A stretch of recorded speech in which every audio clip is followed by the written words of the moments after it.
Welcome back to our series on the incoherence of the philosophers. First of all, I'd like to start this video by apologizing for the huge delay, and I sincerely do apologize. A lot of my Patreons must have been waiting for an update on the videos. We have completed three videos or three parts of this book. This will be the fourth one, I believe. So we'll be continuing from there. It has been, I believe, 2 months since I posted the last video, and hopefully I'll try to be a bit more consistent, but Allah Ta'ala alam. I really do hope we do make some progress here. I've been busy with my work, my job, my academics, so it does take some time. But Alhamdulillah, we're back. And obviously we have some new equipments like this phone right now, so it's easier for me to edit on the go, record on the go, like right now. So let's look at the argument. Let's look at where we left off and what are we going to discuss in this video. So in the previous sessions or previous episodes that we have done 3 parts or 3 episodes already, where we discussed Al-Ghazali's introduction to the book, to the Incoherence of the Philosophers, where we discussed what Al-Ghazali is arguing against and what he's arguing for, what does he have a problem with regarding the philosophers, and what does he not have the problem with regarding the philosophers. So then we ended up on the table of content for the Incoherence of the Philosophers. So Al-Ghazali is going to start arguing from the point of view of orthodoxy, or what he considered as Sunni or Orthodox Islam or traditional Islam. So let's go dive into that. So if you're following with the book, we are using the second edition of which is translated by Michael E. Marmura. You can refer to page 10 from the page number of the book if you'd like to read along. Now we move on to the first real discussion, right? We have done the introduction, now we move on to the real discussion. And it is a major one. The issue of the eternality of the world. The philosophers believe that the universe or creation has always coexisted alongside God or Allah subhanahu wa ta'ala. In their worldview, the world is co-eternal with the divine. In their worldview, the world is co-eternal with the divine. It did not begin to exist at a specific point in time, but rather always existed, just like God. The only difference for them would be that God exists by himself, while the universe exists dependently on God. But they both are eternal. There is no temporal priority of God over the universe. So, what does Al-Ghazali internally disagree with this? Al-Ghazali begins by noting that even among the philosophers themselves, there were disagreements on this issue.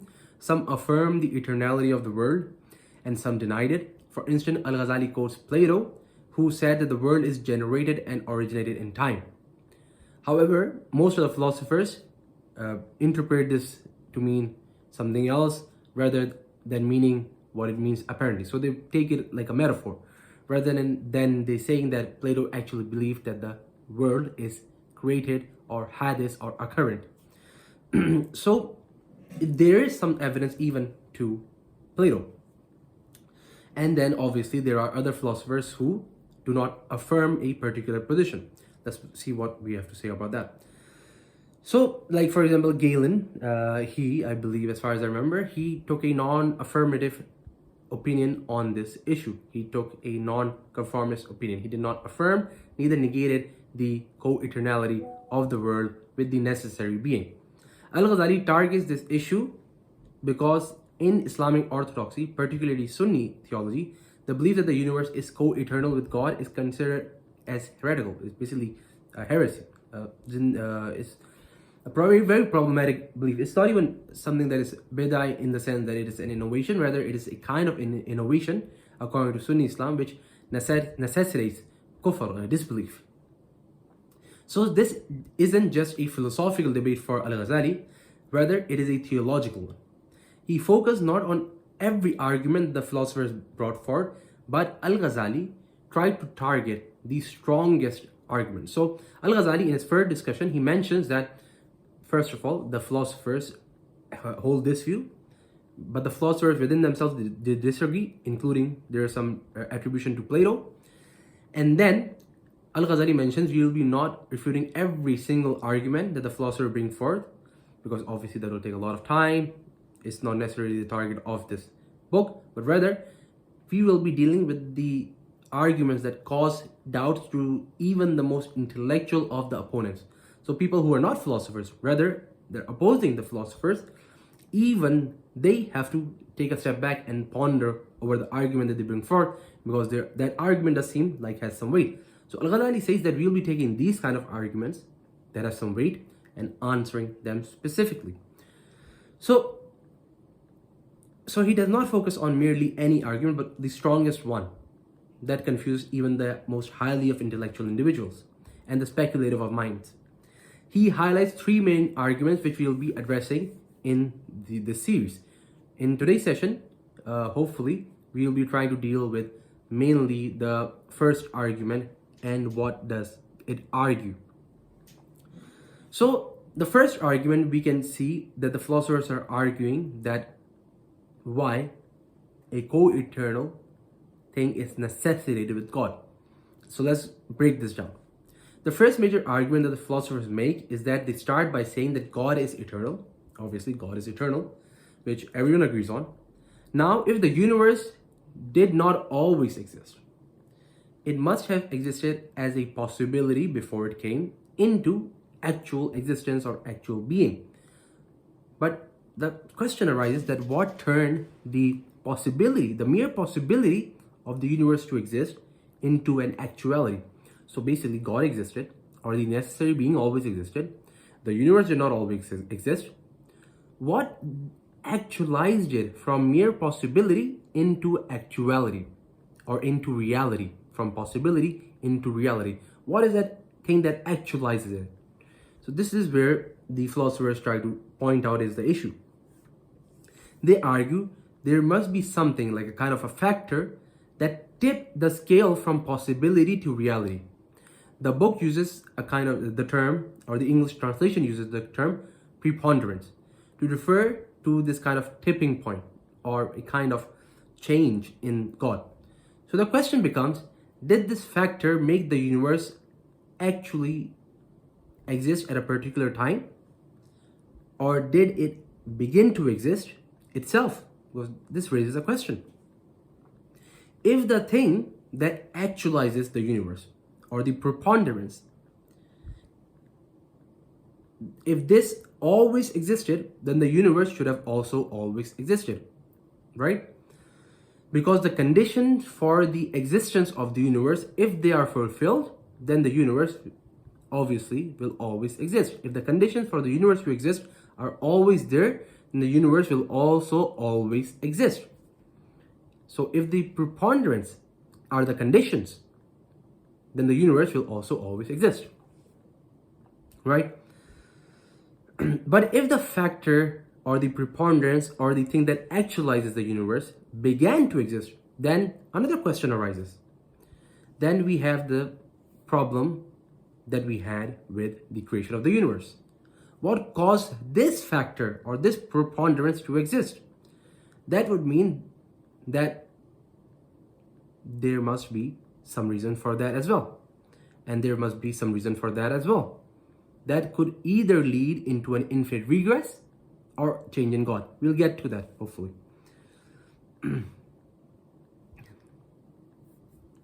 They basically argue that there would be a change in the eternal. But according to the philosophers, that there cannot be change in the eternal, because obviously if something always existed and it is perfect, then there is no change in it. So if this thing is not creation, if this preponderance that began to exist is not creation, and it came into existence, and it is not creation, then it has to be the creator or the eternal. Then there is change in the eternal. That's what they will argue. Or they would say that is also impossible. Or the preponderance that caused the universe into existence has another preponderance, that has another preponderance, that has another preponderance, and it goes on till infinitum, which is also absurd. So they're basically arguing that you either believe that the thing that actualizes the universe always existed, hence the universe will always exist, and that is the position of the philosophers. Or you believe that the preponderance, or the thing that actualizes the universe, did not always exist and began to exist, which leads to two impossibilities. Meaning, either you believe that the preponderance which caused creation came into existence, and if it is not creation, then it must be the creator, hence there is change in the creator or the eternal, and this is also impossible. Or you lead to the other conclusion, that there's a preponderance of the preponderance of the preponderance till infinitum, which is also impossible, absurd, because this is an infinite regress of causes or causal link. So this is basically what they were arguing. Right. Hence they concluded that the universe must be co-eternal with God. Then they also add another point, that you cannot say that God didn't will the universe into existence before, but then later did it, because that will also imply a change in God. Basically, what are the philosophers here arguing? They were saying that you cannot say that God willed the universe into existence from non-existence, because then the will would change, and any change in the eternal being is problematic and impossible. If God wills, or the will of God goes from potentiality to actuality, then the will of God changes. That's impossible. Or the new will came into being, which would either make the new will created, which necessitates there is a creation in God, or it would mean that there is something changing about God, which both are to be rejected. And this is correct, that Al-Ghazali would agree that yes, there cannot be change in the eternal.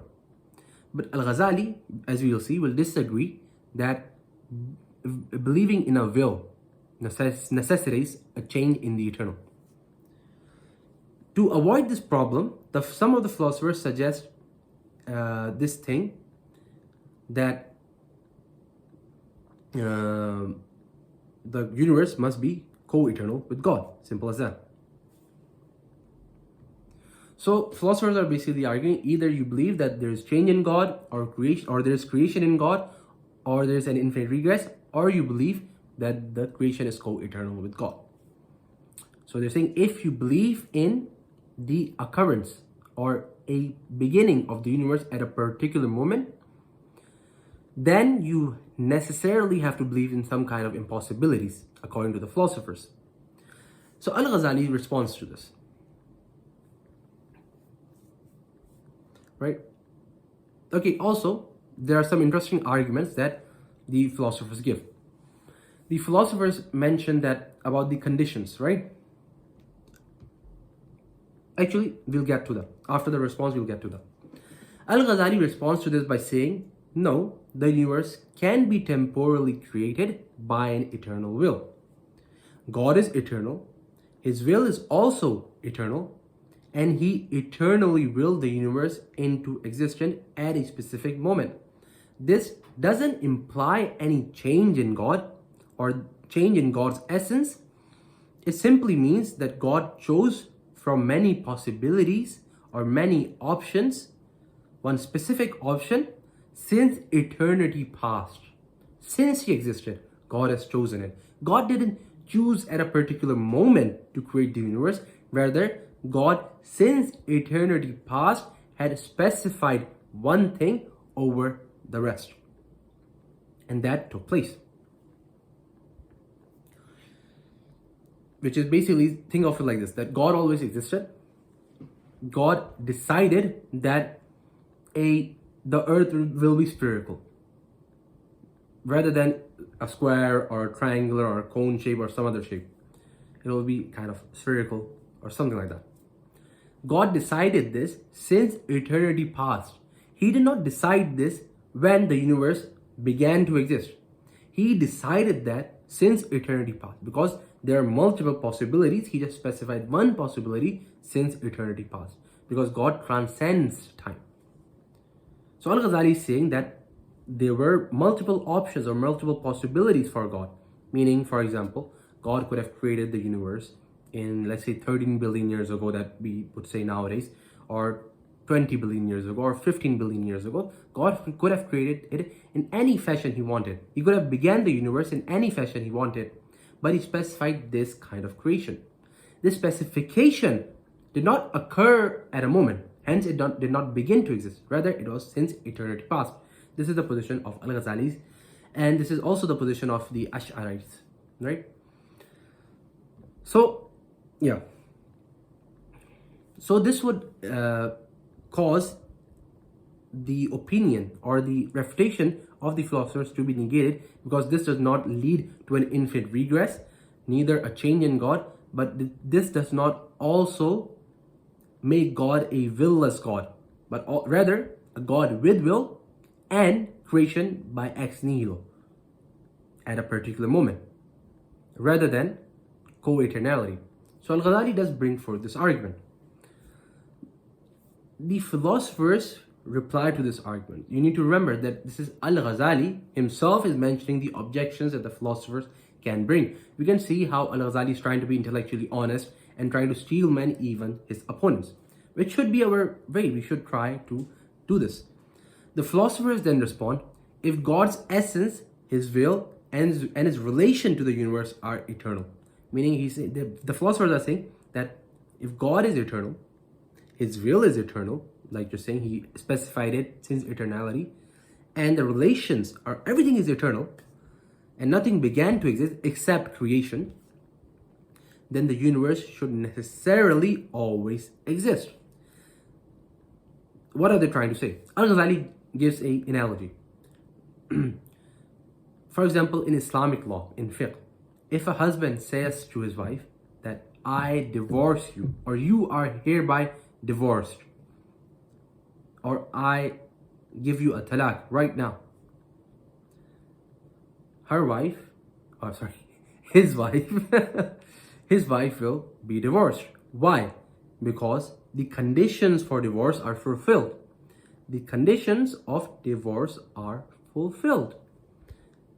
Everything that necessitates a divorce are fulfilled. Hence, there will be no delay in the divorce. The divorce will take place at that moment. Now, let's say the husband does put a condition on the divorce. He says, if you cross that line or you leave this room, you're divorced. Something like that. If she does do that, she's divorced. If she doesn't do that, she's not divorced. At the moment she does that, she's divorced. Let's say the wife does do it. The conditions, as they were fulfilled, it necessitates the divorce. But the philosophers are saying that before the divorce taking place, there has to be a change in the fulfillment of the conditions, meaning the wife needs to leave the room for the conditions to be fulfilled. And when the conditions are fulfilled, there needs to be a change for the conditions to go from non-fulfillment to the fulfillment. And at that exact moment when the conditions are fulfilled, the divorce takes place. There's no delay. So they're basically arguing, even if you say that the